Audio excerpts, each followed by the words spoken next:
Buenos días a todas y a todos. Vamos a continuar con este diplomado de control constitucional y control convencional. Hoy ya vamos a entrar directamente a revisar pues, el derecho comparado que sucede en otros países en el mundo y cómo está la situación en México con este tema de control constitucional. Primero, hay que revisar muy bien, como ya lo habíamos señalado, el sistema, el sistema jurídico más importante es el sistema europeo. El sistema europeo es el sistema jurídico más avanzado porque ahí hay una doble instancia. Primero se tiene la instancia nacional y luego se tiene la instancia supranacional. Entonces, dentro del sistema europeo hay una doble protección de los derechos humanos de todas las personas. Primero tienen una protección nacional. Obviamente en cada país en Europa que forma parte de la Unión Europea, tiene su propio poder constitucional o sus propias autoridades constitucionales, tienen sus autoridades legislativas y también tienen su ejecutivo o autoridades administrativas. Cada nación, por ejemplo, en España, pues tienen el Tribunal Constitucional Español, en Francia tienen el Consejo Constitucional francés, en Alemania tienen el Tribunal Constitucional alemán, en Italia tienen la Corte Constitucional italiana y así en cada uno de los países que forman parte de la Unión Europea tienen un tribunal constitucional y también obviamente tienen su propia legislación y su constitución. Todas las constituciones de los estados europeos pues hablan de una protección de los derechos humanos de todas las personas dentro de su país, dentro de su territorio. Y además en cada uno de estos países nacionales en Europa pues tienen su sistema jurídico, tienen sus propios tribunales y finalmente tienen un tribunal constitucional. Cada estado tiene un tribunal constitucional que es el máximo tribunal en su país y que va a proteger los principios de los que habla su país y los derechos humanos que están contemplados en las constituciones nacionales. Sin embargo, aquí hay una doble protección, pero no nacional. Luego lo vamos a ver cómo sucede en México. En Europa tienen una protección internacional, donde también hay una serie de sistemas, una serie de tratados, una serie de normas internacionales que también van a proteger a las ciudadanas, a los ciudadanos europeos. Pero ojo, en Europa tienen que acudir a la instancia europea. No va a ser el tribunal, en la mayoría de los casos, no va a ser el Tribunal Constitucional Nacional el que proteja sus derechos a nivel internacional, el que proteja sus derechos conforme a lo que diga el sistema europeo, el sistema nacional, los tratados internacionales, etcétera. En Europa, si queremos una protección internacional, entonces tenemos que acudir a la instancia internacional, a la instancia europea. Y entonces tienen todo otro sistema jurídico, toda una estructura muy importante para todos los países que pertenecen a la Unión Europea. Ya se están acercando y ya están discutiendo en el Parlamento Europeo, por ejemplo, si sería importante tener una constitución europea. Hasta ahorita en materia de derechos políticos tienen una carta de derechos fundamentales y de principios democráticos, pero lo que pretende el Parlamento Europeo es crear una constitución. Entonces imagínense cómo ya en el sistema europeo estamos en dos ámbitos de competencia completamente distintos. El ámbito nacional y en una segunda instancia el ámbito europeo. Aquí ya desde hace muchos años que se forma la Unión Europea y que ya tenemos un grupo de países europeos que integran esta Unión Europea, pues se ha creado desde un principio mediante el Parlamento Europeo, que es una autoridad, el Parlamento Europeo que representa a todas las naciones europeas, Todas las naciones europeas tienen legisladores y legisladoras representantes en la Unión Europea. También conforme al número de habitantes que tiene cada país europeo, pues introduce diversas legisladoras y legisladores que integran el Parlamento Europeo. Este Parlamento Europeo constantemente está creando legislación europea. Vean cómo ya estamos en una instancia supranacional donde hay una legislación europea a la que están obligados todos los países, todas las naciones, a cumplir con esta legislación europea sobre su legislación nacional. Y entonces esto se ha cuestionado muchas veces por parte del sistema jurídico americano, por ejemplo, porque dicen que se está vulnerando su soberanía nacional, porque más allá de su propia legislación, más allá de su propia constitución, tienen una legislación europea, que les digo que seguramente en un futuro, pues también van a tener una constitución europea. Hasta ahorita, pues tienen su propia legislación europea, tienen su parlamento que toma diversas decisiones y tienen un parlamento, pues que emite legislación europea, pues de todas las materias, incluyendo de la materia político-electoral. También tienen en Europa una comisión de Venecia, que es una coordinación de, que tiene el Consejo Europeo. Esta comisión de Venecia pues, está integrada por diversos países europeos, al que México también es un país que está invitado, y esta comisión de Venecia pues, revisa muchos asuntos políticos que suceden en todo el mundo, pero sobre todo revisa cómo proteger los derechos políticos de todas las personas que forman parte de la Unión Europea. Pero además en Europa tienen tribunales europeos. Y aquí viene el tema, ¿no?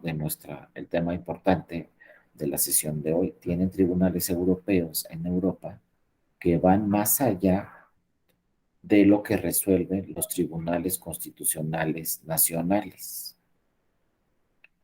Entonces aquí también se ha señalado y muchas veces se ha cuestionado la soberanía de los países nacionales, porque pues una sentencia de un tribunal constitucional nacional europeo, el que quieran, alemán, español, como ya vimos, el francés, el italiano, cualquier tribunal puede ser una sentencia de cualquier tribunal constitucional nacional, puede ser revisada por los tribunales europeos.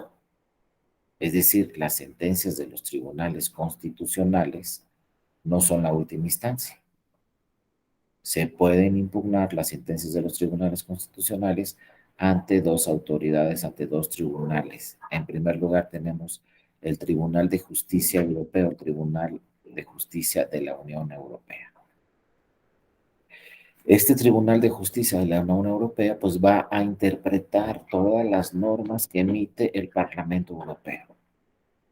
Y este Tribunal de Justicia también europeo pues siempre va a buscar obviamente interpretaciones protectoras de los derechos, pero de todos los europeos, de todas las ciudadanas y los ciudadanos que pertenecen a la Unión Europea, no solamente de una nación. Aquí, y es obligatorio, obviamente, todo lo que resuelve este Tribunal de Justicia de la Unión Europea es obligatorio para todas las naciones. Sus sentencias son obligatorias y pueden revocar las sentencias de los tribunales constitucionales nacionales. Pues, por ejemplo, no le gusta mucho, por ejemplo, al Tribunal Constitucional alemán que sus sentencias puedan ser revisadas por un Tribunal de Justicia de la Unión Europea. Mucho menos el país que ha tenido mayor resistencia a estas resoluciones del Tribunal de Justicia de la Unión Europea ha sido Francia. El Consejo Constitucional francés, pues como que no está muy de acuerdo que sus sentencias sean revisadas por un órgano supranacional, por un Tribunal de Justicia de la Unión Europea. De hecho, en Francia costó mucho trabajo que Francia se incorporara a la Unión Europea. Sin embargo, los que decidieron en Francia, por ejemplo, incorporarse a la Unión Europea, pues fueron los propios franceses. El gobierno francés no quería porque decía, obviamente, lo que decimos muchos países acá en América muchas veces, pues que se nos está vulnerando la soberanía nacional y que cómo va a haber una instancia supranacional y cómo va a haber autoridades que revisen a las autoridades francesas. Entonces el gobierno francés históricamente no ha querido formar parte de esta Unión Europea. El problema es que las ciudadanas y los ciudadanos franceses constantemente han estado presionando al gobierno francés para que se incorporara a la Unión Europea y bueno, con estas presiones de la sociedad francesa, pues se incorporaron también a la Unión Europea desde un principio, pero les digo, cuesta mucho trabajo al Consejo Constitucional francés, pues atender las sentencias del Tribunal de Justicia de la Unión Europea y en un momento dado, pues que sus sentencias de su propio Consejo Constitucional francés pues sean revocadas. Eso les cuesta mucho trabajo y dicen, bueno, es que ¿por qué hay otra instancia que revoca mi sentencia? Y además el sistema europeo es muy particular porque pues puede haber sanciones. Por ejemplo, si resuelve el Tribunal de Justicia de la Unión Europea, pues estas resoluciones se tienen que cumplir, son obligatorias, son vinculantes. De alguna forma no es igual que en el sistema que vamos a ver después que el americano, cuando resuelve la Corte Interamericana de Derechos Humanos, pues hay una recomendación para el Estado, en este caso para el Estado mexicano, y tendrá que atender esa recomendación, ¿no? En Europa no, en Europa es completamente vinculante, es obligatoria la sentencia del Tribunal de Justicia de la Unión Europea y se tiene que cumplir, porque si no vienen sanciones económicas muy fuertes, de mucho dinero, ¿no? Que tiene que pagar el país nacional si no cumple con estas sentencias. Entonces la figura del control constitucional en Europa, pues la realizan los tribunales constitucionales nacionales. Sin embargo, no son la última instancia. En cada nación hay un control constitucional, sin embargo, después en cada nación vamos a tener un control por una autoridad supranacional, que va más allá, insisto, de los tribunales constitucionales. Y ojo, lo que pasa también muy importante con este sistema de la Unión Europea, un elemento muy importante es que el control convencional, que ya vimos lo que es el control convencional, es quien va a revisar que se cumplan con todas las normas internacionales. Bueno, en Europa tienen su control constitucional vía el Tribunal de Justicia de la Unión Europea. Y entonces ahí sí es radicalmente distinto el caso que en América. Ya luego vamos a llegar a América y vamos a ver. Pero por ejemplo, en México ya lo vamos a ver quién realiza el control constitucional y quién realiza el control convencional para que se protejan los derechos humanos de las personas en una nación.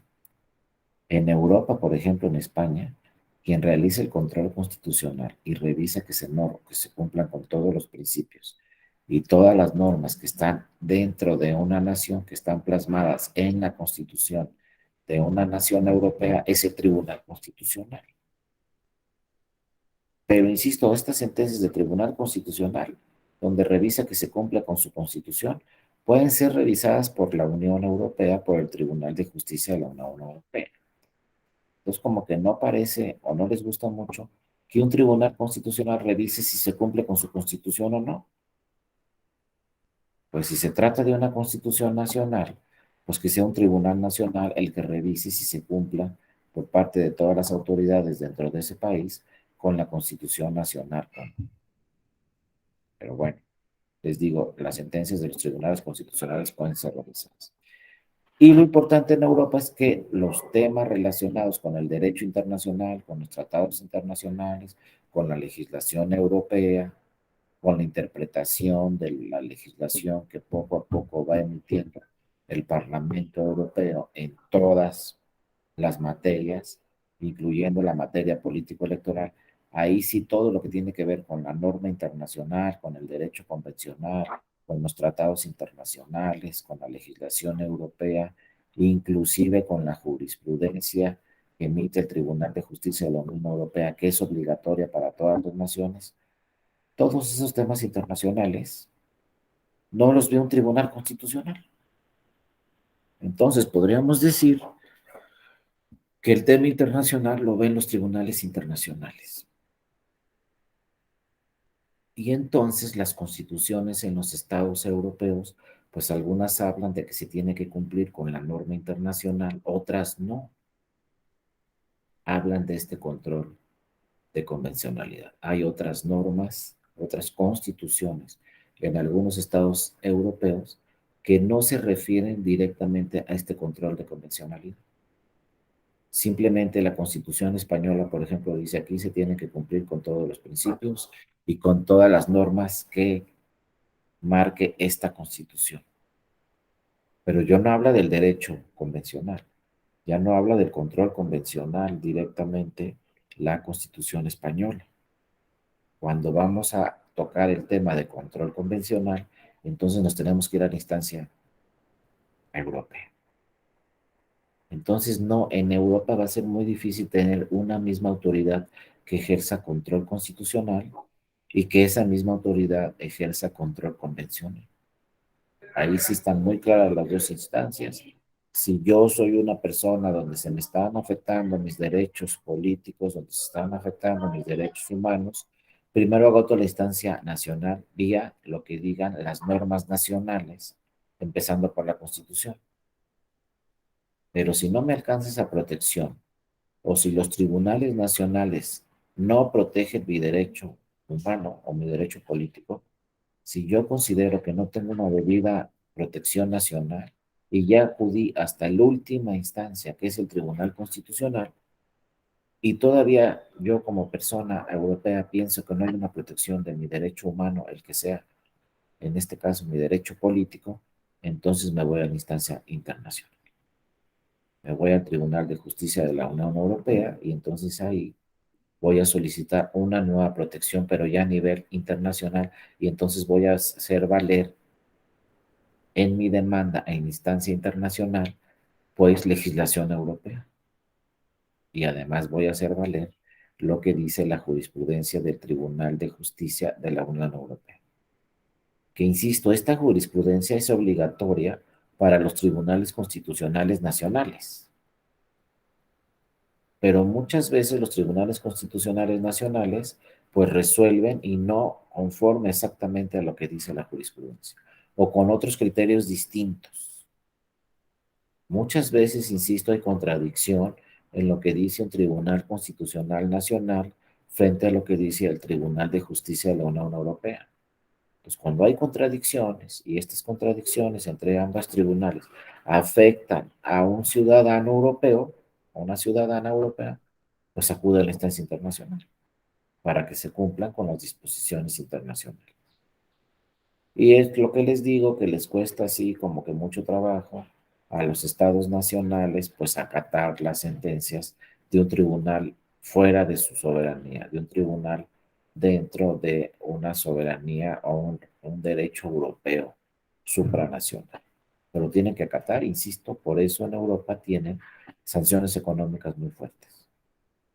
Por si no se cumple, si en un momento dado no se cumple con una sentencia de un tribunal internacional, del Tribunal de Justicia de la Unión Europea, pues vienen las sanciones económicas muy fuertes. El que ha recibido más sanciones económicas por no cumplir con alguna sentencia que de todos modos la va a tener que cumplir, pues es entre otros países Francia, ¿no? Pero se tiene que cumplir. Y entonces todo este sistema jurídico de la Unión Europea, ¿a quién es el que beneficia más? Pues obviamente a las personas europeas. Más que a la soberanía nacional, más que a los países que de alguna forma sienten que se les vulnera su soberanía porque están revisando lo que dicen sus máximos tribunales nacionales, el beneficiado aquí pues es el ciudadano o la ciudadana, porque bueno, si no protegen mi derecho humano dentro de mi país, pues me voy al derecho europeo para que ahí protejan mi derecho humano. Y entonces yo como persona europea tengo una doble protección. Si soy español, si soy alemán, si soy holandés, donde sea, yo voy a tener una doble protección. Si en mi país no existe esa protección, me voy a el sistema europeo. Y lo mismo, como tengo derechos europeos, yo como ciudadano o ciudadana holandés, pues tengo derechos europeos, entonces pues puedo estudiar en cualquier universidad de Europa, puedo pasar de un país a otro de la Unión Europea, porque pues soy una persona, un ciudadano europeo. Y entonces tengo la doble protección, la protección jurídica nacional y la protección jurídica europea. Y así está. Pero entonces aquí, en este sistema de la Unión Europea, bueno, pierden algún, pierden un poco de fuerza los tribunales constitucionales. Ojo, nunca se va a comparar una sentencia de un tribunal, por ejemplo, del tribunal o de la Corte de Estados Unidos de América, que nadie va a poder revisar sus sentencias, frente a una sentencia del Tribunal Constitucional alemán, español, etcétera, donde sus sentencias pueden ser revisadas. Es muy diferente el sistema. Aquí estamos en un doble sistema y el que cada vez se está fortaleciendo más es el sistema europeo. Les digo, insisto, ya están pensando en crear una constitución europea con una serie de derechos, con una serie de principios, derechos fundamentales y también principios, entre ellos democráticos, que se tendrán que cumplir por todos los países que pertenecen a la Unión Europea, porque si no se cumple, entonces no vas a tener derecho a integrar la Unión Europea. Y ya pasó, ¿no? Con el sistema anglosajón. Acuérdense que Inglaterra se separó de la Unión Europea, que realmente no eran las intenciones de Inglaterra separarse, pero en un plebiscito, pues los ingleses decidieron separarse de la Unión Europea y entonces las autoridades inglesas tuvieron que acatar ese plebiscito. Fíjense cómo hay democracias tan avanzadas que quien decide eso, pues son las propias ciudadanas y ciudadanos. Mediante un plebiscito, una ciudadana o un ciudadano decide en un momento dado pues, separarse de la Unión Europea. ¿Y qué pasó en Inglaterra? Pues que en Inglaterra, por ejemplo, tenían una serie de derechos, una serie, sobre todo de económicos, en Londres y en las provincias no tenían los mismos derechos o no tenían el mismo fortalecimiento de su economía. Es decir, la mayoría de los recursos en Inglaterra se iban a la capital Londres y no se iban a provincia. Y entonces estaban muy inconformes los ingleses que vivían en provincia y entonces para presionar al Estado inglés dijeron, pues vamos a presionándolo en este plebiscito diciendo, oye, pues si no tenemos un apoyo económico en provincia, pues queremos salirnos de la Unión Europea. Y punto, porque no nos está funcionando en provincia, en Inglaterra, este tema de pertenecer a la Unión Europea. Pero la idea de los ingleses era presionar al gobierno inglés para que se distribuyera mejor los recursos económicos entre la capital y los estados de provincia. Y se calculaba que en ese plebiscito, pues por ejemplo, 46% iba a votar para separarse de la Unión Europea y 54% iba a votar para no separarse de la Unión Europea. Y de todos modos iban a seguir en la Unión Europea, pero ya con una presión muy importante de los ingleses. Pero les falló la estadística, les falló eso y resulta que viene el plebiscito y vota, creo que no tengo el dato exacto, pero 52 o 54% de los ingleses votaron a favor de separarse. Y entonces, como votaron a favor de separarse a la mayoría, pues el gobierno inglés se tuvo que separar, tuvo que atender esa decisión ciudadana y se tuvieron que separar de la Unión Europea. Inclusive creo que por ahí el primer ministro o la primera ministra pues tuvo que renunciar porque pues de plano no le convenía para nada al Estado inglés separarse de la Unión Europea, pero en este momento pues están separados vía un plebiscito. Ojo, a mí por eso, para mí, las democracias más avanzadas son de los estados anglosajones, porque ahí sí se ve efectivamente cómo decide la ciudadanía. Por ejemplo, también en Canadá. En Canadá hace algunos años también hicieron un plebiscito porque la provincia de Quebec quería separarse de Canadá, del Estado canadiense, y ser un país independiente. Pues también se celebró un plebiscito y también se le preguntó a las personas que estaban dentro de Quebec, los que integraban esa provincia de Quebec, quieren separarse de Canadá y formar su propio país o no. Vino la encuesta, perdón, la elección para que resolvieran ese asunto. ¿Y saben qué pasó? 48% de los integrantes de Quebec dijeron que se querían separar, 52 dijeron que no. O sea, fue una decisión muy, muy cerrada, donde apenas el 52% alcanzó a decidir no separarse de Canadá y por eso en estas fechas, pues Quebec todavía es una provincia del Estado canadiense, pero por tantito se separan y tenemos un nuevo país. Entonces sí, hay que firmar tratado de libre comercio con Canadá y hay que firmar tratado de libre comercio con Quebec, pero bueno, los de Quebec decidieron finalmente en un 52% no separarse del Estado canadiense. Pero vean cómo ahí sí la ciudadanía presiona muchísimo al gobierno y sí se realizan estos plebiscitos y sí es la ciudadanía la que se decide desde su propia forma de gobierno, pero no eso, sino deciden muchas veces, hasta como vemos en estos casos, si se independizan de su estado, de su país o no, o como vimos con Inglaterra, si se separan o no de la Unión Europea. Esas son, insisto, las democracias más avanzadas donde sí definitivamente la ciudadanía decide, ¿no?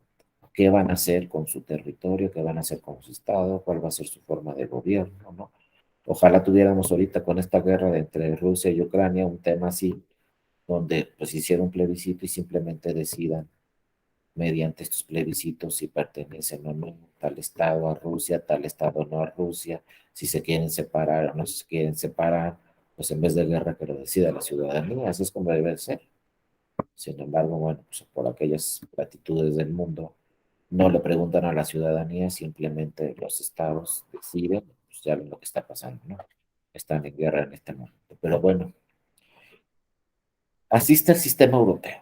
Es el sistema más avanzado, pero aceptan, insisto, los estados nacionales que tienen un tribunal constitucional, que revisa que se proteja todo lo que dice la Constitución, todos sus principios democráticos, todos los derechos humanos que están protegidos en sus constituciones, deciden que los revise un tribunal supranacional que pertenece a la Unión Europea, el Tribunal de Justicia de la Unión Europea. Hay doble instancia, quienes salen beneficiados, las ciudadanas y los ciudadanos, con una doble protección, la protección nacional y después nos vamos a la protección internacional, a la protección europea. Pero ahora fíjense, todavía no llegamos a ese tema, pero piensen, ¿qué sucede con el tema electoral? ¿Qué sucede con los derechos políticos? Imagínense que primero agote todas las instancias nacionales en un tema político. Y de ahí me diga, no, pues ahora te vas a la instancia internacional y tenga que agotar la instancia internacional y me tenga que resolver primero el Tribunal Constitucional de mi país y después me tenga que resolver el Tribunal de la Unión Europea, el Tribunal de Justicia de la Unión Europea. Ahorita vamos a ver que hay otro tribunal, pero ¿cuánto me voy a tardar? Y poco a poco vamos a ir aterrizando en este tema, ¿no? Pero ¿cuánto me voy a tardar? No, pues ya pasó el proceso electoral, es más, estamos en el que sigue, se me hace.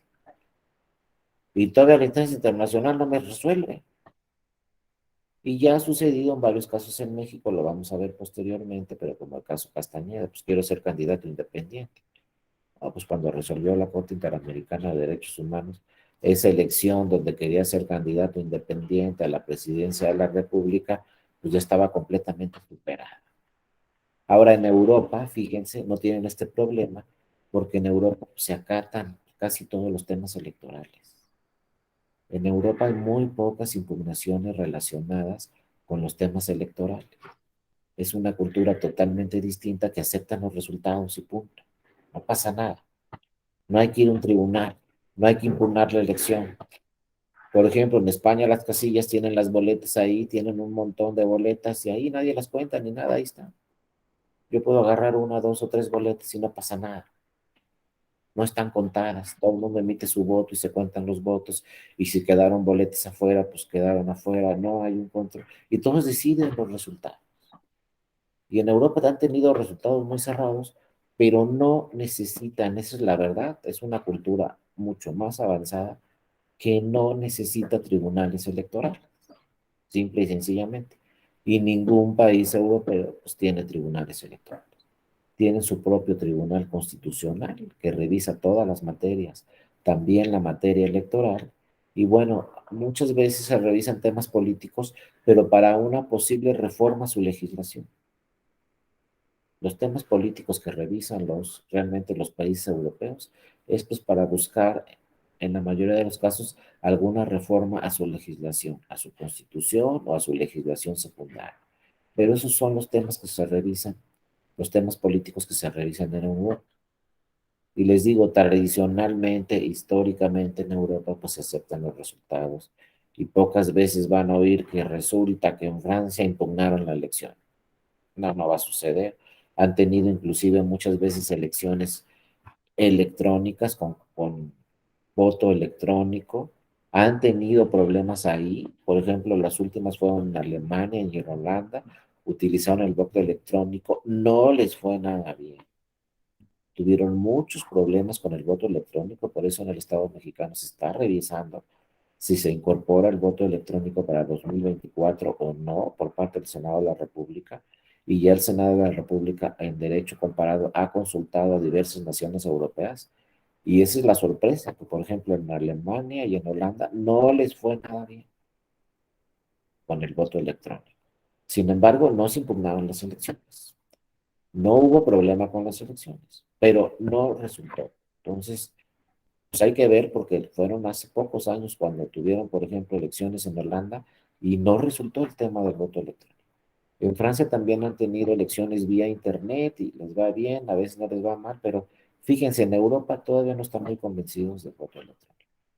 Pero insisto, no se impugnan las elecciones. Nosotros estamos acostumbradísimos a que cualquier elección se va a impugnar, por lo menos un voto, varios votos, toda la votación en una casilla, inclusive toda la elección, sobre todo hablando de la elección presidencial, pues ya vieron lo que pasó en 2006, ya vieron lo que pasó en 2012, se impugnaron las elecciones y hubo una serie de, tenemos medios de impugnación, ya lo vamos a ver, para impugnar lo que sea en materia electoral. En Europa no sucede así, son pocos los casos, por eso sí puede aplicarse muy bien este sistema de la doble revisión. Primero la revisión nacional y luego la revisión supranacional o la revisión, porque da tiempo, da todo el tiempo del mundo para que en una nación, a ver, queremos reformar nuestra constitución en materia de derechos políticos, pues impugna esa reforma, quizá, bueno, que la revise la Unión Europea, y luego hay que ver qué dice la legislación europea de los derechos políticos de todos los europeos para, pues, que sea armónica la legislación europea con la legislación nacional. Y si no es armónica, pues será la nación la que tendrá que reformar sus normas nacionales para que éstas sean armónicas con las normas europeas. Porque obviamente una nación europea no puede decir, oye, yo no estoy de acuerdo con la legislación europea. Pues ¿cómo no vas a estar de acuerdo si hay integrantes de tu país, parlamentarios de tu país, votando a favor de esas normas? Y entonces tú formas parte de la Unión Europea, pues tienes que acatar esas normas. Nada más que muchas veces son contradictorias con nacionales. Entonces ahí es donde vienen las impugnaciones, ahí es donde viene la protección de los derechos humanos de las personas, y entonces lo que busca la ciudadana o el ciudadano nacional es que en su país protejan algún derecho, inclusive los políticos, porque la legislación europea así lo señala, o porque la jurisprudencia europea así lo señala, porque el Tribunal de Justicia de la Unión Europea así interpretó la legislación europea y emitió una jurisprudencia. Y entonces, muchas veces esas jurisprudencias son contradictorias con la legislación nacional. Y es ahí donde se les dice a los estados nacionales, pues debes de reformar tu legislación nacional para que sea armónica con la legislación europea. Pero como son temas, insisto, de legislación, y si a mí no me protege la legislación nacional, me voy a la legislación europea, y entonces cuando resuelve los tribunales europeos, pues lo que le dicen al Estado Nacional es modifica tu legislación. Y no le dicen mañana, ¿no? Hay un tiempo especial para que cada nación modifique su legislación, incluyendo, insisto, hablando de derechos políticos. Entonces, en pocas palabras, nada es urgente, como sucedió con el caso Castañeda. ¿Sabes qué, Estado mexicano? Tienes que modificar tu legislación nacional, tu constitución y crear la figura de las candidaturas independientes. ¿Cuánto tardamos en eso? 6, 7 años. Hasta que por fin en el 2012, en el 2014 se incorporó a nivel federal y a nivel local la figura de las candidaturas independientes. Finalmente el Estado mexicano sí le hizo caso a la recomendación, no, porque fue condenado el Estado mexicano y se hizo caso a la recomendación de la Corte Interamericana de Derechos Humanos. Inclusive a Castañeda se le pagaron todos sus gastos y costas de todo el juicio. Todo el juicio, todos sus abogados y abogadas fueron pagados por el Estado mexicano. Pero pasaron 6, 7 años. Entonces en Europa, pues muchas veces también modifican su constitución, inclusive van cambiando su jurisprudencia a los estados constitucionales europeos con base a lo que señala la legislación europea y el Tribunal de Justicia de la Unión Europea.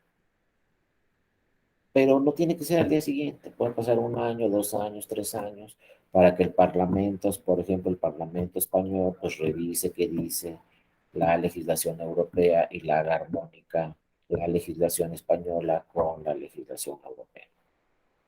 Pero insisto, en América es muy distinto.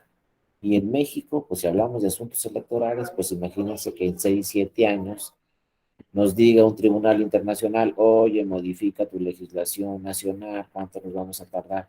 Total, que los efectos nunca van a suceder durante el proceso electoral. Y en México sí sucede.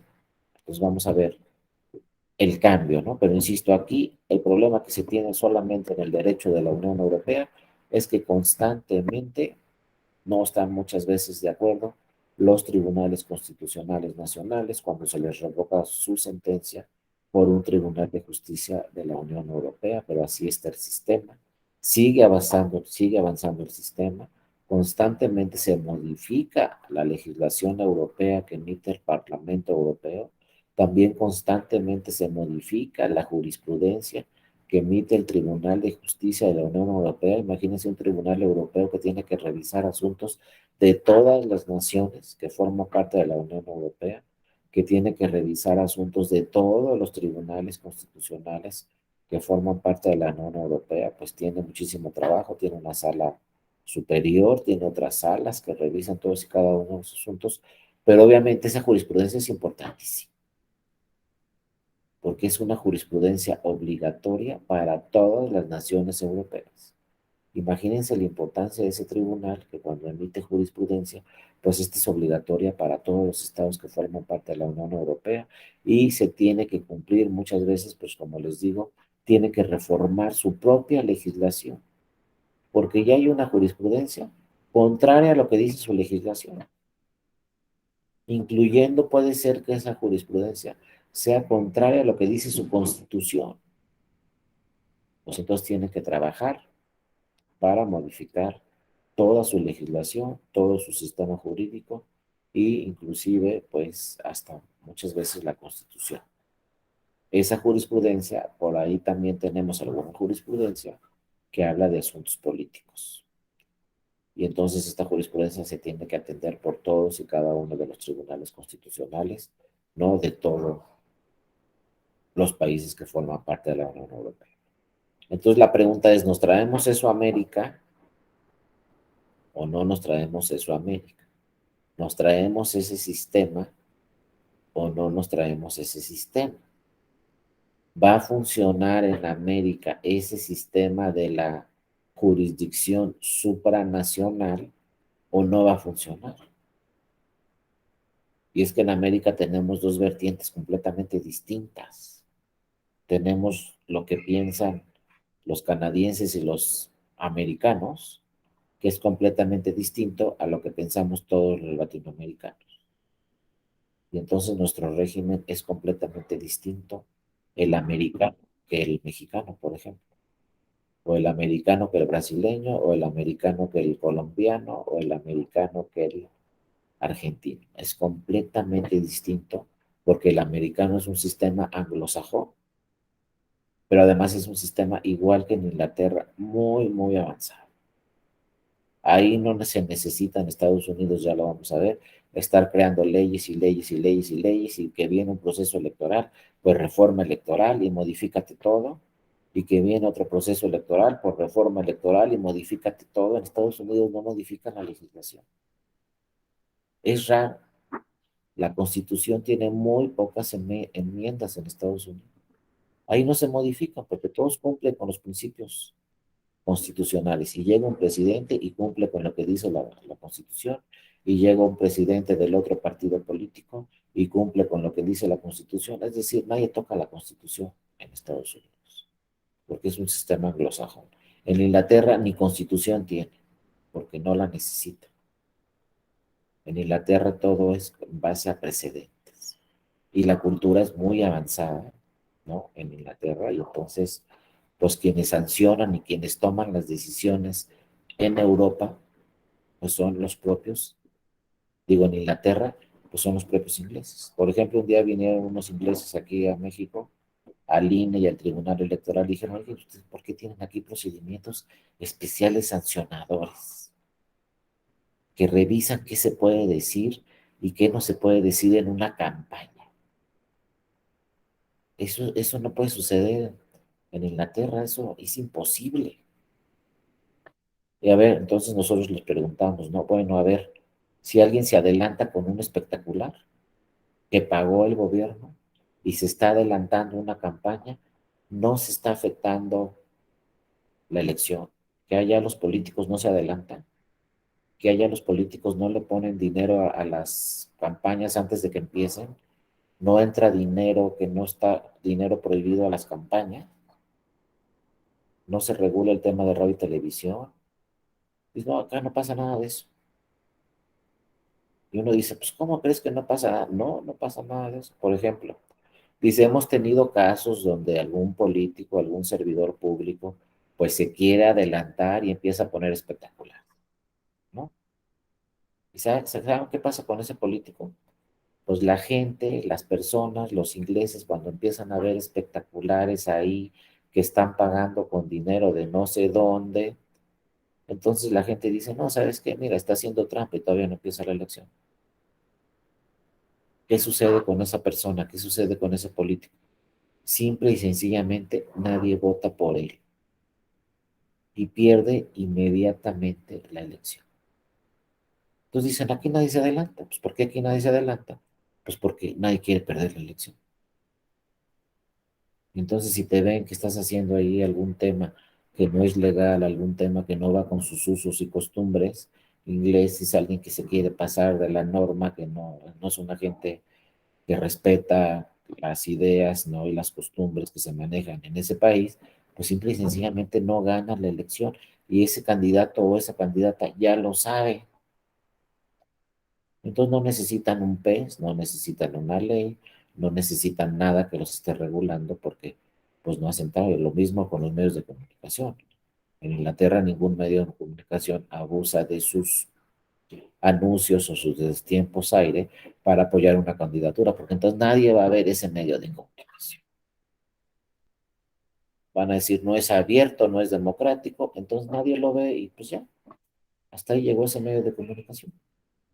Por eso en Inglaterra dicen, aquí no necesitamos normas, no necesitamos constitución, aquí quien sanciona directamente es la ciudadanía. Y aquel candidato que quiera hacer algún tipo de trampa, simple y sencillamente, lo que va a pasar es que no va a ganar la elección.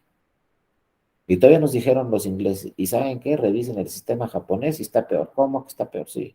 Ahí si un candidato hace trampa, y lo advierte la ciudadanía en Japón. Lo que pasa con ese candidato que hizo trampa y que ya se dio cuenta la ciudadanía es que se suicida el candidato. De plano dice, yo no soy un japonés honrado, ya me cacharon haciendo esto, pues me voy a suicidar. Y se matan los candidatos en Japón, porque la sociedad ya se dio cuenta que no son honorables. Entonces ahí como quieran, ¿no? Ahí nos vamos a cada país, pero pues los ingleses no tienen ni siquiera una norma que los tenga que regular porque se autorregulan ellos mismos, la misma ciudadanía es la que elige a sus representantes y revisa bien y elige justamente a los que piensan que son los mejores y candidato que haga trampa, pues puede estar seguro que no va a ganar la elección, ¿no?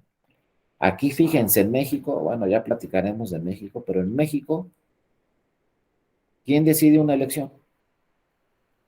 Yo les pregunto así rápido. En México, ¿quién decide una elección? ¿Saben quién? En la mayoría de los casos, los partidos políticos. Porque ¿saben quién vota en las elecciones en México? Los simpatizantes y los militantes de los partidos políticos. Porque si ustedes van con un partido político, el que ustedes quieran, les va a decir el partido político, miren, en esta elección, si mis militantes, por ejemplo, si mis militantes y mis simpatizantes, todos votan, ya es un 20% de los votos. El partido que me sigue tiene el 10 y los otros dos tienen 5 y 5. Entonces ya es el 40% de la votación. Entonces, si en mi municipio vota el 40% de los de la lista nominal, gano yo la elección, porque los otros partidos tienen como voto duro el 10%, otros el 5 y el 5, yo tengo el 20 del voto duro. Entonces, ¿qué sucede en ese municipio? Pues vota el 40%, pues ya ganó ese partido que tiene el 20% del voto duro.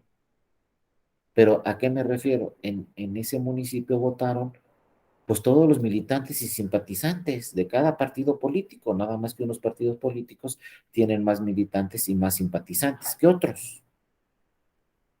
Pero la pregunta es, ¿y la ciudadanía?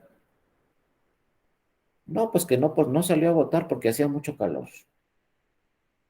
Porque ¿saben qué? La credencial sí la tienen, ¿eh? Eso sí no se nos pasa. La credencial la tenemos en la cartera o la tenemos en la bolsa. Pero cuando vamos a votar, nada más sale el 50%, si nos va bien. Y la pregunta es, ¿el otro 50% dónde se quedó? ¿Y saben qué? Que en 1990 que nació el IFE y que nació el Tribunal Federal Electoral, que ya tenemos un sistema electoral totalmente distinto con esas dos autoridades, que poco a poco fueron evolucionando y ahora es el INE y ahora es el Tribunal Electoral del Poder Judicial de la Federación, de 90 a 22, ¿cuántos son? 32 años. Pues revisen la estadística de la última elección federal. ¿Cuál fue? 2021.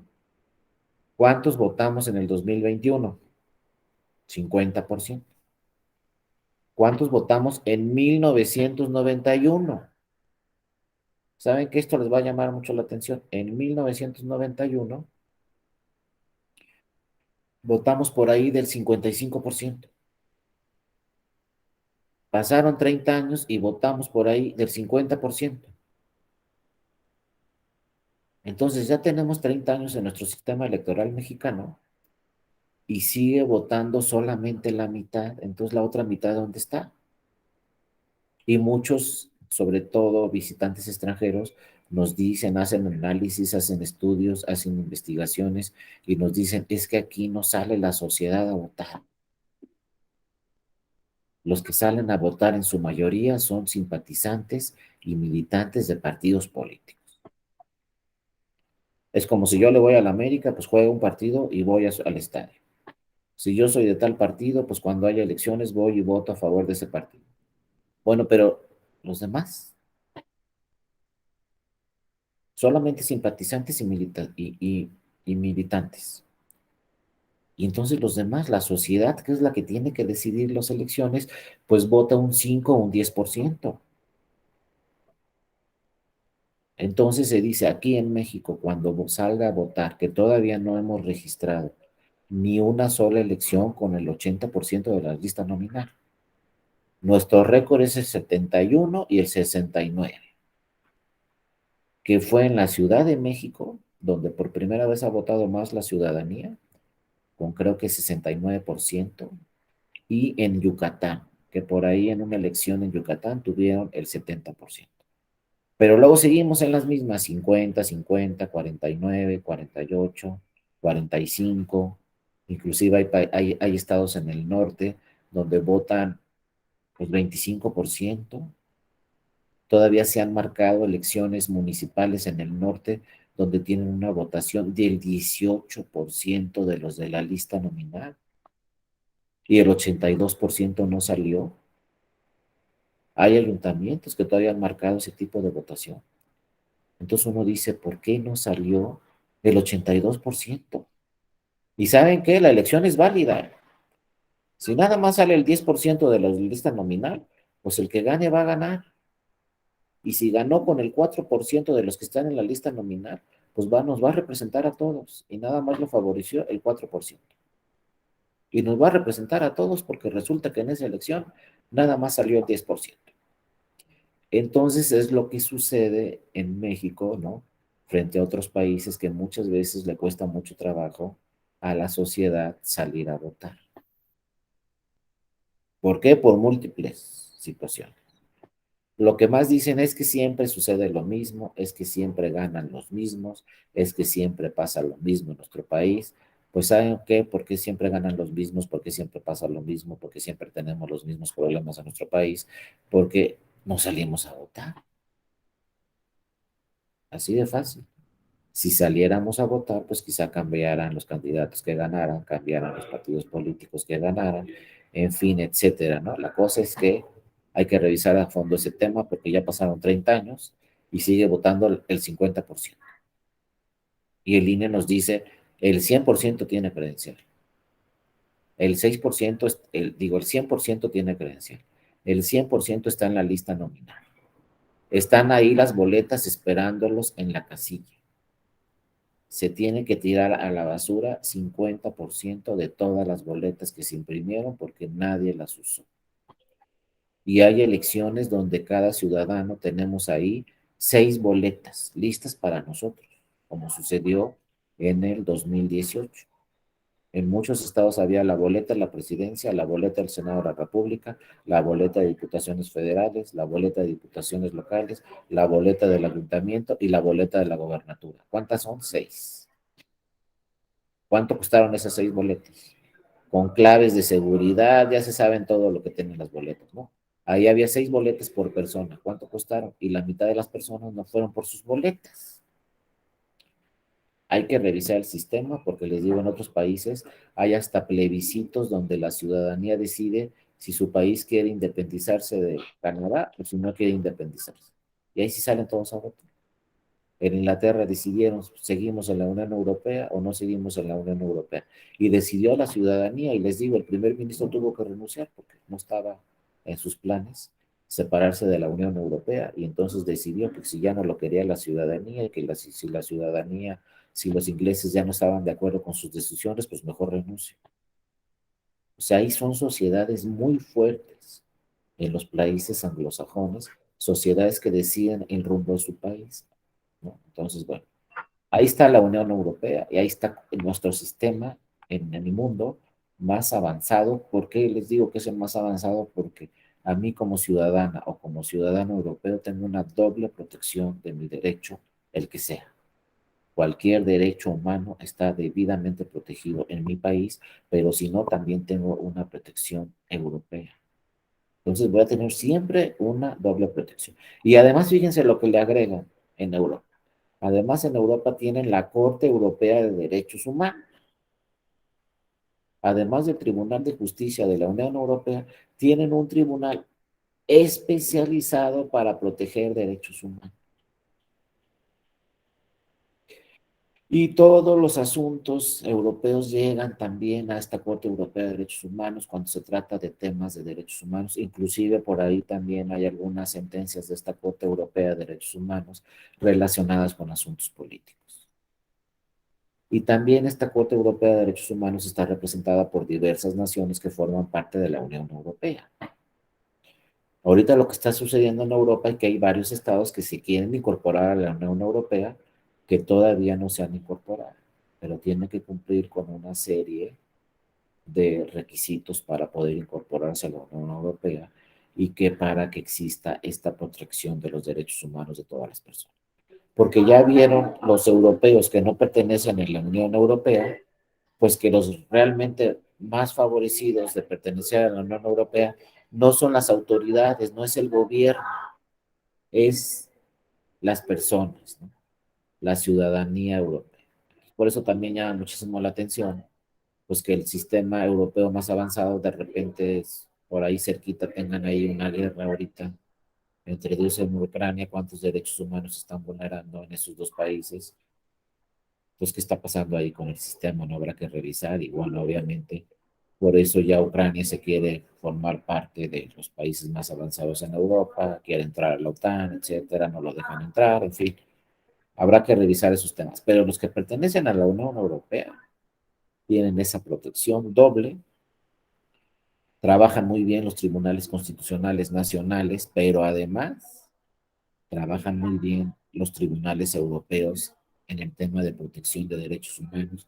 Ustedes revisan muy bien lo que el Parlamento Europeo, las leyes que aprueba el Parlamento Europeo, y todas esas leyes europeas, sin excepción, son protectoras de derechos humanos.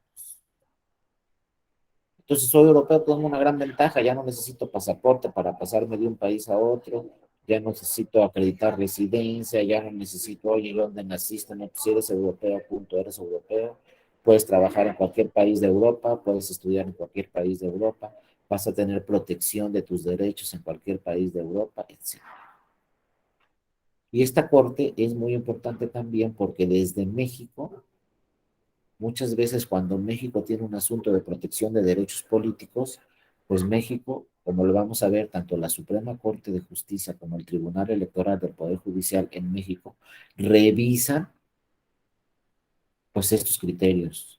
Sobre todo, más que del Tribunal Europeo de Derechos Humanos, revisa México muchos criterios de la Corte Europea de Derechos Humanos.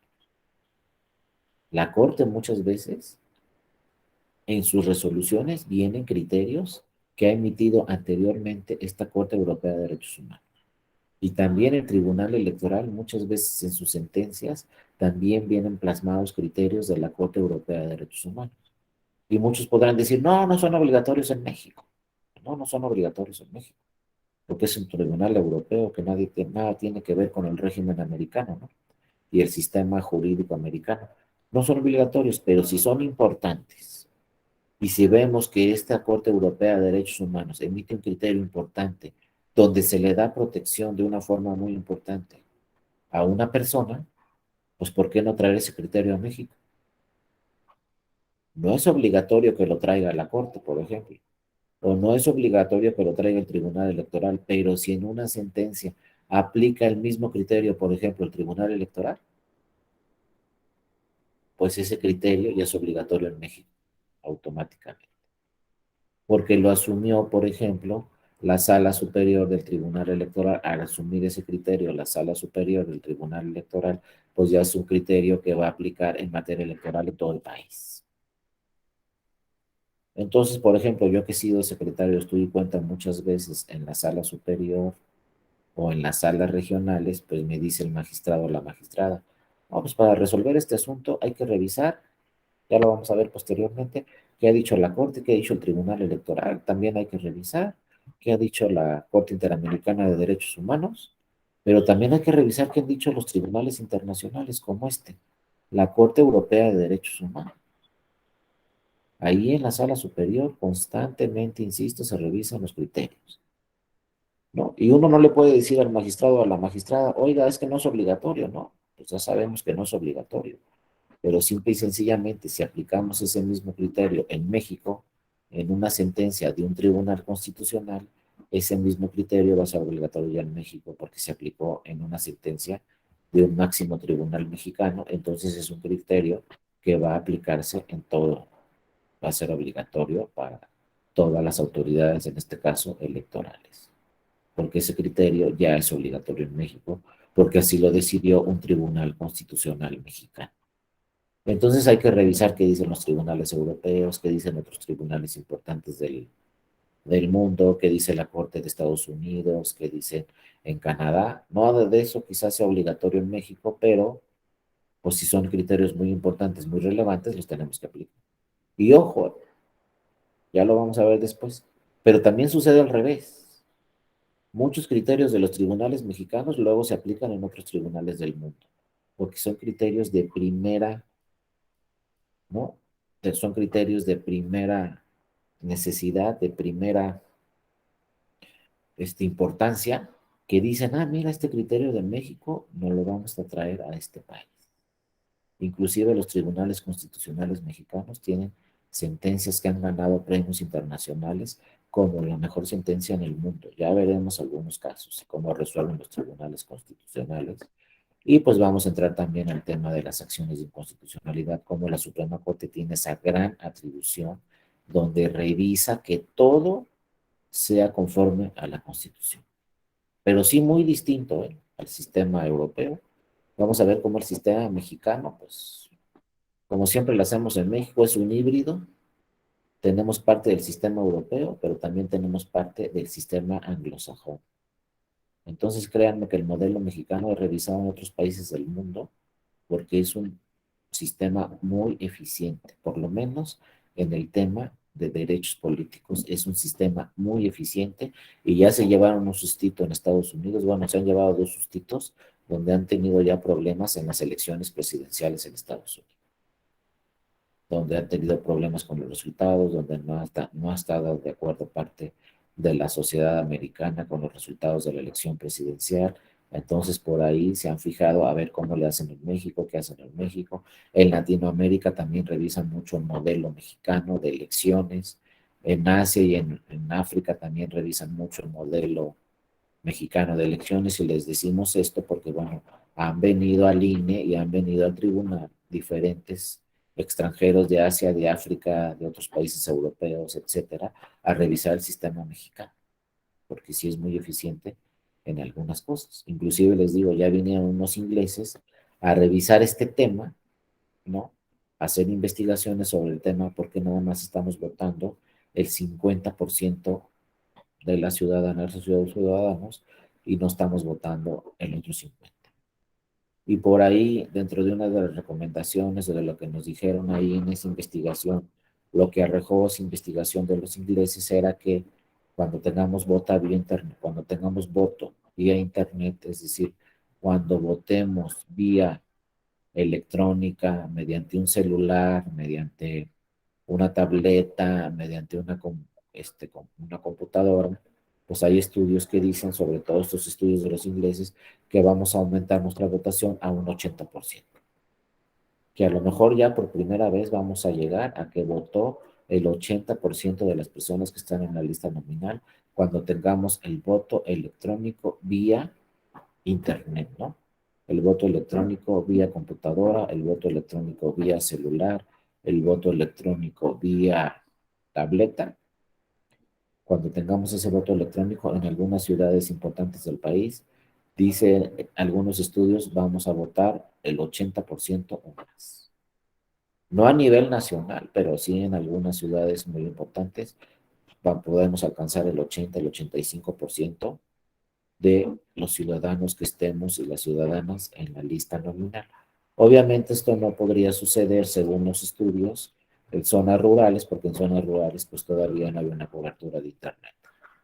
Pero en zonas con cobertura de internet, si llega el voto por internet, insisto, podríamos alcanzar hasta el 80-85% de los que estamos en la lista nominal. Entonces, bueno, habrá que ver primero, ¿qué sucede en 2024 si tenemos voto vía Internet y si de veras estos estudios que se han hecho pues son ciertos y llegamos al 80 o al 85% de los votos de las ciudades grandes, como puede ser Ciudad de México, ¿no? Monterrey, Guadalajara, Puebla, Veracruz, etcétera, donde son muchas las personas en la lista nominal, pero se tiene toda la cobertura de Internet ahí lista. Entonces, a lo mejor pasamos de ese fantasma que hemos tenido durante 30 años, en donde solo vota el 50%, pues podemos subir ya, ojalá, este promedio al 70, al 80%, pero necesariamente, según los estudios de algunas personas, pues dice que necesariamente se tendría que introducir el voto vía Internet para llegar a estos resultados. Pues habrá que ver primero, ¿no? Les digo, si tenemos el voto electrónico mixto, Internet y urna electrónica para el 2024, o si todavía no, ya falta poco tiempo para el 2024. Entonces ya están trabajando a marchas forzadas tanto en el Senado de la República como en la Cámara de Diputadas y Diputados, pues para ver si alcanzamos a llegar al 2024 con el voto electrónico, o esto quedará para otra siguiente elección federal, que será ya la de 2000, pues en este caso 27. Entonces vamos a ver qué pasa en nuestro país y si logramos llegar al 2024 con estos temas, y entonces si llegamos al 2024 con el voto electrónico, quizá lleguemos también a aumentar la votación y ya pasar de este 50% que nos tiene estancados desde hace 30 años, insisto. Ojalá tuviéramos para el 2024 una votación del 70%, y sería muy importante tener 70-75% de los votos de toda la ciudadanía, porque además, pues obviamente para el 2024 va a ser la lista nominal más grande de la historia. Ahorita estamos casi en 93 millones de personas inscritos en la lista nominal. Seguramente para el 2024 pues vamos a llegar a 93, pues imagínense, 94 millones quizá para el 2024. Entonces será la lista nominal más grande, y ojalá en esa lista nominal más grande que tengamos en el 2024 pues alcancemos el 70 por ciento de las personas de esa lista nominal. Es decir, que la sociedad cada vez más acuda a votar, y no solamente sean los partidos políticos vía su militancia, vía sus simpatizantes, sino que la sociedad en general salga a votar para esa elección. Bueno, ese es el sistema europeo, ¿no? Ahora nos pasamos acá, del otro lado, ¿no? Estados Unidos, como ya lo hemos venido platicando, y Canadá. Acá el sistema jurídico es completamente distinto. Por ejemplo, la Corte Suprema de los Estados Unidos de América es la última instancia. No se someten a una instancia internacional. No les ha gustado nunca en Estados Unidos que una instancia internacional revise las sentencias de la Corte Suprema de los Estados Unidos. No se someten a la instancia internacional. No van a la Corte Interamericana de Derechos Humanos y esperan a ver qué resuelve la Corte Interamericana de Derechos Humanos. En Estados Unidos dicen, lo que diga la Corte de nuestro país es la última palabra, es la última instancia. La Corte obviamente es un tribunal constitucional que sí es protector de derechos humanos. Es un tribunal constitucional que ha emitido precedentes desde hace muchísimos años, y esos precedentes son obligatorios en los 50 estados de Estados Unidos. Para cualquier tribunal de cualquier estado miembro de la Unión Americana, los precedentes de la Corte son obligatorios. Ya saben las abogadas y los abogados que cuando resuelve un precedente en la Suprema Corte, a eso es a lo que deben de seguir. Pocas veces las abogadas y abogados en Estados Unidos, cuando presentan una demanda, revisan qué se dice a nivel internacional. ¿Qué dicen los tratados internacionales o qué dice otro tribunal internacional? En realidad, cualquier abogado o abogada en Estados Unidos lo que va a revisar siempre son los precedentes de la Suprema Corte de Justicia de su país.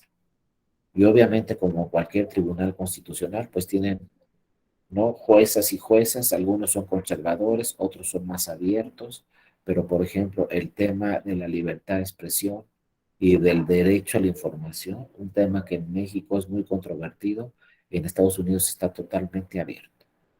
Hay una protección total a la libertad de expresión y al derecho a la información. No tienen límites, no tienen ningún tipo de restricción, como acá en México, que sí tenemos algún tipo de restricciones en estos temas de libertad de expresión, el derecho a la información. qué podemos decir en una campaña, qué no podemos decir en una campaña, hasta dónde se puede decir, quién lo puede decir, quién puede comprar tiempos en radio y televisión, quién no puede. Ya vemos que actualmente nadie, ninguna persona física, ninguna persona moral puede comprar tiempos en radio y televisión. Eso sería una restricción muy grave en Estados Unidos, ¿no? En Estados Unidos, por ejemplo, su corte, pues, protege todos los derechos humanos, protege todos los derechos fundamentales de las personas americanas, pero les da un énfasis muy importante a este tema de la libertad de expresión y el derecho a la información. La Corte Suprema de los Estados Unidos de América siempre ha señalado que para que un país se considere con una calidad democrática muy importante, debe haber una protección total a todos los derechos humanos de las personas, pero entre ellos, de los más importantes son el derecho de libertad de expresión y el derecho a la información. Pocas veces, como les había dicho, ha tenido enmiendas la Constitución de los Estados Unidos de América. Entonces es un tribunal constitucional que pocas veces tiene que revisar temas que no sean conformes a su constitución. Su constitución es armónica, su constitución tiene unos principios que siempre se han respetado, entonces pocas veces en Estados Unidos van a decir, es que tengo una contradicción en mis normas constitucionales. Les digo, la constitución en Estados Unidos va en un solo sentido, todas sus normas van en un solo sentido y no se van a encontrar con contradicciones constitucionales. En algunos casos se podrían encontrar con contradicciones entre la Constitución y las normas, pero también son raros los casos donde se pronuncie algún precedente de la Corte de Estados Unidos en donde ese precedente se diga esta norma es contraria a la Constitución. Son muy raros los casos. Sin embargo, en protección de derechos humanos, si llegan, imagínense, en un país con 50 estados, con más de 300 millones de habitantes, ¿cuántos asuntos llegarán a la Corte? Obviamente llegan muchísimos. Sin embargo, la Corte dice, pues yo no puedo resolver 500 asuntos al año, 1000 asuntos al año de una suma importancia. Entonces, lo que hace la Suprema Corte de los Estados Unidos de América es que selecciona los entre 90 y 100 casos más importantes al año. De todos los casos, la Suprema Corte tiene la decisión para decir, de todos estos casos voy a resolver solamente estos 100 en este año. ¿Cuáles son los casos que resuelve la Suprema Corte? Obviamente los de mayor importancia y obviamente los que van a crear un precedente en todo el país. Entonces, más o menos, ustedes van a ver que cada año la Suprema Corte resuelve por ahí de 80 asuntos, 90 asuntos, pero todos sus asuntos son precedentes muy importantes que van a aplicar en todo el país. Y esos precedentes están muchas veces relacionados con la protección de los derechos humanos de las personas. También en Estados Unidos son pocos los casos que llegan de asuntos políticos, porque les digo, se aceptan los resultados electorales tanto a nivel local como de la presidencia de la República o de elecciones nacionales. Siempre, en la mayoría de los casos, se van a aceptar los resultados. Entonces hay muy pocos temas relacionados con los derechos políticos, pero sí hay, obviamente, algunos precedentes muy importantes relacionados con los derechos políticos de las personas. Entonces también muchas veces vale la pena revisar precedentes de Estados Unidos de América relacionados con los derechos políticos de las personas, pero les digo, es una figura que la Suprema Corte, el Tribunal Constitucional de Estados Unidos, es una figura que emite precedentes. Entonces, insisto, los abogados, más que revisar qué dice la Constitución o más que revisar qué dice la ley de su localidad, revisan los presidentes de la Suprema Corte de Justicia de la Nación porque son vinculatorios y son obligatorios en todo el país. Obviamente, eso lo vamos a tocar, a ver si lo alcanzamos a tocar mañana, pero obviamente sus precedentes son obligatorios y es una sola sentencia, como ya está sucediendo en nuestro país, que no sucedía en nuestro país. Acuérdense que la reforma de 2021 aquí al Poder Judicial Federal, la reforma del año pasado, cambiamos la figura de una jurisprudencia con 5 sentencias en un mismo sentido a un solo precedente. Actualmente, acuérdense, anteriormente para que se formara jurisprudencia en el Poder Judicial Federal, se necesitaban 5 sentencias en un mismo sentido y entonces se creaba jurisprudencia y esa jurisprudencia era obligatoria para todos. Bueno, a partir de la reforma del Poder Judicial Federal de 2021, ahora esa jurisprudencia se forma con un solo precedente que emita la Suprema Corte de Justicia de la Nación en México. Ya no necesitamos 5 sentencias en un mismo sentido. ¿Cuál es el objetivo? Pues que exista certeza y que la aplicación de la justicia sea de una forma más rápida y más eficiente. Antes, para que fuera obligatorio, necesitábamos 5 sentencias en un mismo sentido. Y entonces a lo mejor la Corte emitía una sentencia en el 2016, emitía otra en el 2017, emitía otras 2 en el 2018 y la número 5 en el 2019. Entonces, para que fuera jurisprudencia, pues pasaba desde el 2016 hasta el 2019. Ya en el 2019 se emitía la jurisprudencia y entonces ya era obligatoria en todo el país. Pero pasaron 3 o 4 años. Entonces eso se revisó en la reforma del año pasado del Poder Judicial de la Federación y se dijo, no, ya solo con un solo precedente de la Suprema Corte de Justicia de la Nación va a ser jurisprudencia. Esa sola sentencia va a ser obligatoria para todos en el país, con una sola sentencia, con un solo precedente. ¿Cómo lo hacen los tribunales constitucionales anglosajones, por ejemplo? Los precedentes de la Corte de Estados Unidos de América, un solo precedente es obligatorio, una sola sentencia. ¿Por qué? Porque la resolvió el Tribunal Constitucional de última instancia, como es la Suprema Corte de Estados Unidos de América. Igual en Inglaterra, un solo precedente va a ser obligatorio para todos los tribunales. Uno solo, ya no 5. En México apenas vamos a tener este nuevo sistema donde un solo presidente de la Suprema Corte va a ser obligatorio. En este momento ya un solo presidente de la Suprema Corte ya es obligatorio.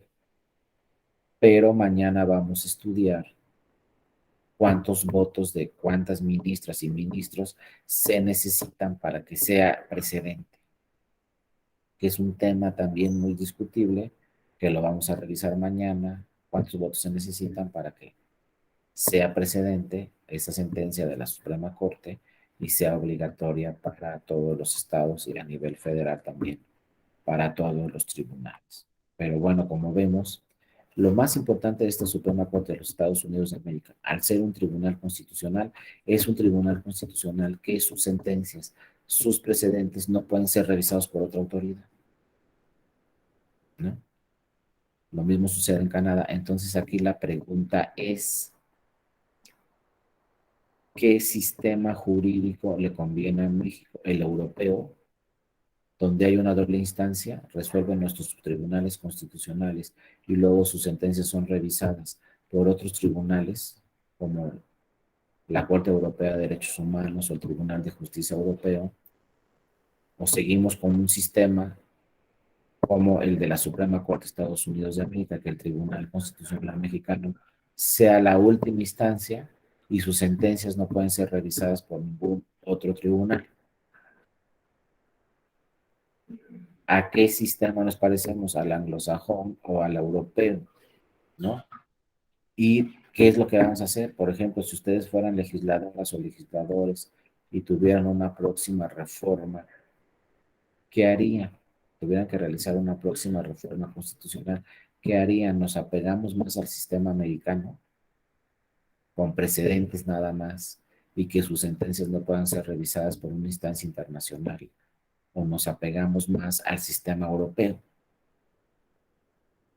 Porque, ojo, siempre se ha defendido a la Suprema Corte de los Estados Unidos de América como tribunal constitucional.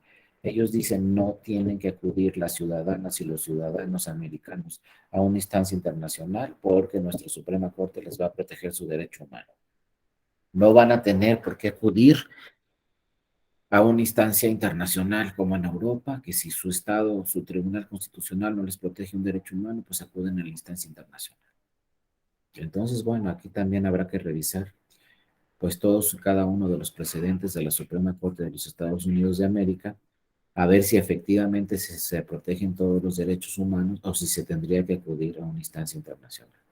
Sin embargo, tradicionalmente les digo, históricamente, la Suprema Corte de los Estados Unidos de América no ha aceptado que sus sentencias de su Tribunal Constitucional sean revisadas por una instancia internacional y sobre todo se revoquen, ¿no?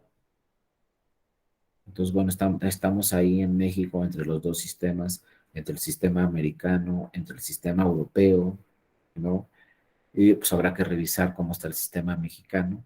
Y en el sistema mexicano, pues tenemos una particularidad mucho más importante que no sucede ni en Europa, que no sucede ni en el sistema anglosajón. Ahí sí somos sumamente particulares en México, porque fíjense, en México, lo primero que vamos a ver mañana en México es que pues tenemos dos tribunales constitucionales, no uno. Y lo que tenemos que revisar es si México se somete a una instancia internacional o no se somete a una instancia internacional. Lo que hace el Tribunal Constitucional, como es la Suprema Corte de Justicia de la Nación, y por qué tenemos otro Tribunal Constitucional, de última instancia también. ¿Por qué no resuelve todos los asuntos la Suprema Corte de Justicia de la Nación en México? ¿Por qué necesitamos otro tribunal constitucional en México y en otros países no lo necesitan? O sea, hay que revisar ese tema.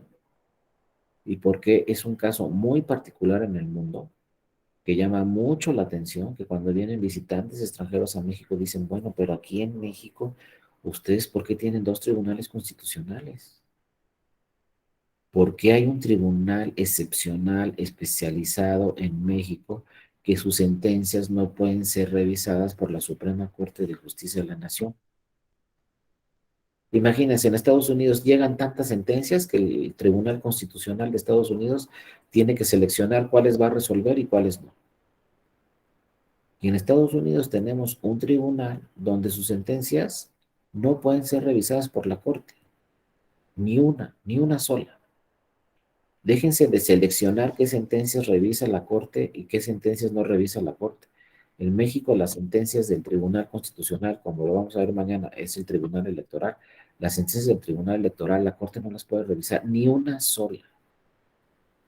No tiene facultades de atracción para decir, esta sentencia del Tribunal Electoral, en mis facultades de atracción de ser el Tribunal Constitucional más importante de nuestro país, la voy a revisar yo. No se puede. Es una instancia muy particular y es una instancia donde pues hay que revisar porque está así el sistema jurídico en México. Pero es un tema histórico, un tema que solamente aplica en México porque viene, pues depende de los antecedentes históricos, ¿no? Es decir, como cada país tiene sus propios antecedentes históricos y entonces por eso cada país debe emitir su propia legislación, su legislación particular que no es igual a los demás países. Y por eso cada país también tiene sus propios órganos jurisdiccionales que van a resolver ese asunto, porque viene todo esto con base en diferentes temas históricos. Por eso también mañana lo vamos a ver cómo la Constitución mexicana tiene una figura muy importante que tampoco sucede en otros países y obviamente no podría suceder en Europa, lo que se llaman restricciones constitucionales. Ya vamos a ver mañana también directamente qué es una restricción constitucional, pues es algún tema que aplica solamente en México y que puede ser contrario a diversos tratados internacionales o a diversas normas internacionales o inclusive a diversa jurisprudencia internacional. Por ejemplo, en materia político-electoral, el principio de separación iglesia-estado es una restricción constitucional que es muy cuestionada en el mundo porque en otras partes del mundo, sobre todo en Europa, pues no aplica este tema, ¿no? Por ejemplo, una vez nos dijo, vino un, un especialista en interpretación y argumentación español y nos dijo, bueno, aquí en México, ¿por qué? se limita este tema de la propaganda religiosa, de las expresiones religiosas. ¿Por qué tienen un artículo 130 en la Constitución que habla de separación iglesia-estado? Nos dijo este tratadista español. ¿Saben que son demasiado paternalistas? Pues que se expresen todos los ciudadanos, que se expresen los ministros de culto, ¿no? Que se expresen las personas que tienen algún cargo en las iglesias, que haya propaganda religiosa. Eso el Estado no lo tiene que proteger. Aquí, al contrario, debe potencializarse la libertad de expresión. Pero entonces no se habían fijado estas personas en el tema histórico de México, ¿no? Y no, por ejemplo, se le contestó a este especialista en argumentación e interpretación español, dijo, no, es que en México el contexto es diferente. En México un ministro de culto sí puede afectar, ¿no?, la voluntad ciudadana. En México un ministro de culto sí puede de alguna forma afectar la voluntad del voto de una persona. Si una persona en México escucha a un ministro de culto y esa persona es muy religiosa, a lo mejor esa persona recibe algún tipo de coacción en el voto y cambia el sentido de su voto solamente porque se pronunció un ministro de culto. Dice, no, es que en España no pasa eso, en Italia mucho menos, nos dice en Italia, pues hay muchos países, muchos partidos políticos que tienen hasta nombre religioso, por ejemplo, Partido Político Cristiano, etcétera. Allá se pronuncian ministros de culto y no pasa nada. Bueno, allá no, en México sí. Entonces, en México, pues tradicionalmente tenemos ese artículo 130 de la Constitución que habla de separación iglesia-estado y que está porque obviamente una propaganda religiosa sí puede afectar una elección, sí puede afectar la voluntad ciudadana, sí puede haber coacción en el electorado y eso provocaría que se anule una elección, como constantemente el Tribunal Electoral ha anulado elecciones por este tema de propaganda religiosa, de expresión de ministros de culto, de coacción en el electorado. Todavía el año pasado tuvimos una elección municipal que se anuló por este tema de la intervención de un ministro de culto, ¿no?, durante algunos días en redes sociales, ¿no? Ustedes lo saben muy bien. Entonces, bueno, este tema de las restricciones constitucionales también, pues las revisa el Tribunal Constitucional, como es la Suprema Corte o como es el Tribunal Electoral. En México tenemos esa parte adicional para los tribunales constitucionales, revisar los temas cuando hay restricciones constitucionales, porque cuando hay restricciones constitucionales, pues hay que atender, ya lo vamos a ver mañana, a esta restricción constitucional frente a lo que dijera, por ejemplo, un tratado internacional o alguna otra norma internacional, pues ya lo ha dicho la mayoría de las ministras y los ministros de la Suprema Corte, que cuando exista una restricción constitucional, se tendrá que atender a esa restricción constitucional. Entonces vean cómo ya pasando al sistema mexicano es más complejo, porque tenemos dos tribunales constitucionales y ambos tribunales constitucionales tienen que revisar siempre este tema de restricciones constitucionales. Otra muy importante que se tiene que revisar, por ejemplo, muchas veces es, por ejemplo, cuando se reformó la Constitución en 2007, se incorporó en la Constitución de 2007 que ninguna persona puede contratar tiempos en radio y televisión. Y eso está muy claro desde el 2007. Nadie, ninguna persona física, ninguna persona moral, ninguna candidata, ningún candidato, ningún partido político puede contratar tiempos, aire, en radio o en televisión. Y entonces nos podemos preguntar ahí, bueno, ¿es una restricción constitucional? Pues obvio que es una restricción constitucional porque, ¿qué pasa contra la libertad de expresión? De alguna forma se está restringiendo. ¿Qué pasa con mi derecho a la información? De alguna forma se está restringiendo para privilegiar también otro tema muy importante que está en la Constitución, que es equidad en la contienda.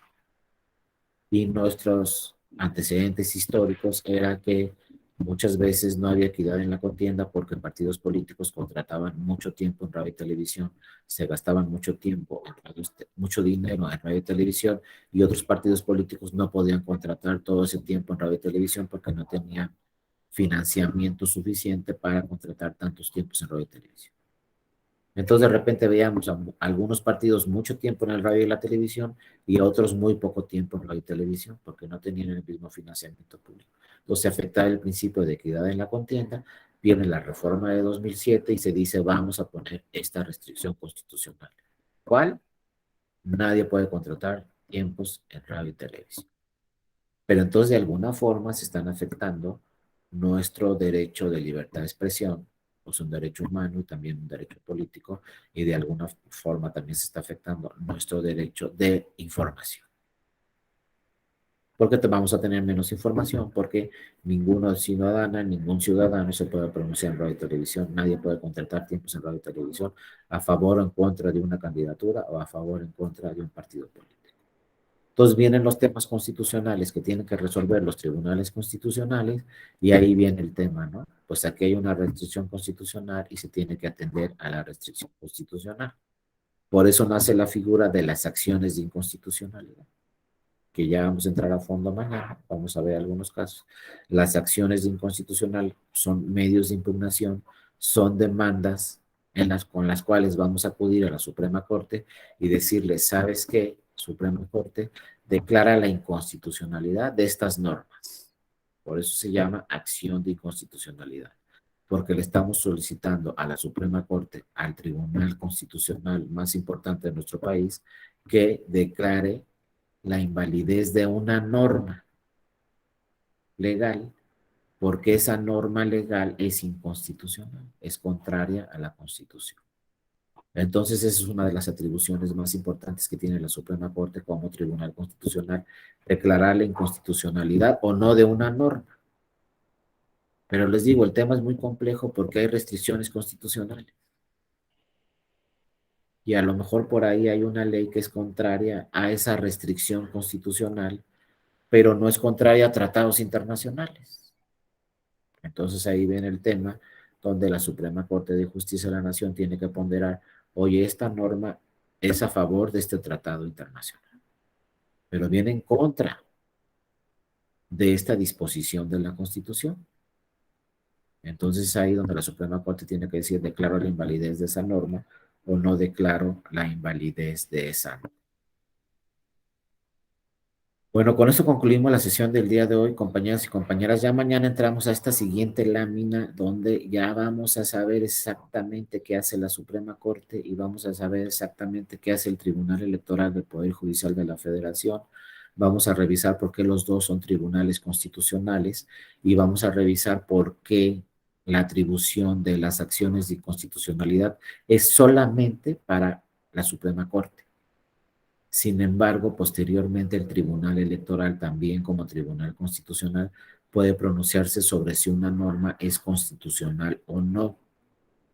Vamos a ver ese híbrido que es muy importante, donde la Corte y el Tribunal Electoral pueden pronunciarse sobre una norma si es constitucional o no. Vamos a ver que esto es vía acciones de inconstitucionalidad por parte de la Suprema Corte para que se pronuncie sobre si una norma es constitucional o no, y el Tribunal Electoral es vía otros medios de impugnación donde se puede pronunciar si es una norma constitucional o no. Sin embargo, las sentencias de la Corte y las sentencias del Tribunal Electoral tienen efectos diferentes. Ya vamos a ir estudiando cada uno de estos temas y también tendremos que revisar, pues en una próxima reforma, qué es lo que conviene en este tema de las acciones de inconstitucionalidad y qué es lo que conviene también cuando resuelve el Tribunal Electoral sobre la inconstitucionalidad o no de una norma. Y también vamos a revisar cómo estos tribunales también pueden pronunciarse sobre la inconvencionalidad de una norma. Es decir, si la norma es contraria a tratados internacionales o si la norma no es contraria a tratados internacionales. Esta es la gran importancia de los tribunales constitucionales en México, que pueden pronunciarse sobre la inconstitucionalidad de una norma, pero también pueden pronunciarse sobre la inconvencionalidad de una norma. Ambas cosas pueden hacer, es decir, pueden ejercer control constitucional y pueden ejercer control convencional. Vamos a ver cuáles son las características de cada tribunal y cuándo pueden ejercer también el control convencional y qué pudiéramos tener como una próxima reforma para ser más eficiente y más efectivas tanto las sentencias de la Suprema Corte como las sentencias del Tribunal Electoral del Poder Judicial de la Federación, que como lo vamos a ver mañana, y ya se los dije anteriormente, pues son de sentencias definitivas e inatacables de ambos tribunales. La Corte no puede revisar las sentencias del Tribunal Electoral y el Tribunal Electoral no puede revisar las sentencias de la Suprema Corte. Por eso tienen que ir en criterios armónicos, porque posteriormente esos criterios, tanto de un tribunal constitucional como del otro tribunal constitucional, no podrán ser revisados en otra instancia. Por lo menos en una instancia de un tribunal mexicano no van a poder ser revisados. Pues hay que ver qué dice la Corte y hay que ver qué dice el tribunal. Y por ahí en algunos casos se han dado o se han emitido criterios contradictorios. Una cosa dice la Corte y otra cosa distinta dice el tribunal, pero ninguna de sus sentencias son impugnables. Entonces hay que ver cómo revisa el sistema estos temas cuando hay una contradicción entre la Suprema Corte frente a una sentencia del Tribunal Electoral. ¿Qué sucede ahí cuando hay contradicción de criterios entre dos tribunales constitucionales, obviamente tratándose de asuntos políticos? Porque si no hablamos de asuntos políticos, entonces toda la competencia la tiene la Suprema Corte. La única excepción son los asuntos políticos, que también tiene competencia el Tribunal Constitucional Electoral y por lo tanto puede haber contradicciones de criterios, pero solamente en la materia política. No puede haber contradicción de criterios entre la Corte y otro tribunal porque todas las demás materias la Corte es la última instancia, entonces no va a haber contradicción de criterios. Solo lo podrá haber, insisto, cuando veamos asuntos políticos, porque ahí sí tenemos dos tribunales de última instancia que pueden generar contradicción de criterios. Entonces mañana vamos a ver cómo podemos resolver esta contradicción de criterios. Bueno, por lo pronto, hasta aquí dejamos la sesión. No sé si alguna o alguno de ustedes quisiera participar, tuviera algún comentario, algún tema que quisiéramos revisar, que quisieran comentar. Si no, pues les agradezco mucho a todas y a todos su atención. También le agradezco mucho a mi compañera de la Escuela Judicial Electoral que le dio seguimiento a esta presentación. Y si no tuvieran alguna duda, algún otro tema, pues entonces nos vemos mañana, justamente a esta misma hora, ¿no? Y en este mismo canal, o sea, a las 8 de la mañana nos vemos. Muchas gracias por darle seguimiento a la presentación, compañera, gracias. De nada, Y maestro, gracias, para servirle. y gracias a todas y todos ustedes por estar el día de hoy con nosotros y bueno, mañana nos vemos a la misma hora. Muchas gracias a todas y a todos y acuérdense que mañana les puedo hacer llegar la presentación si me escriben a mi correo electrónico. Hasta luego, que estén muy bien. Cuídense. Nos vemos mañana.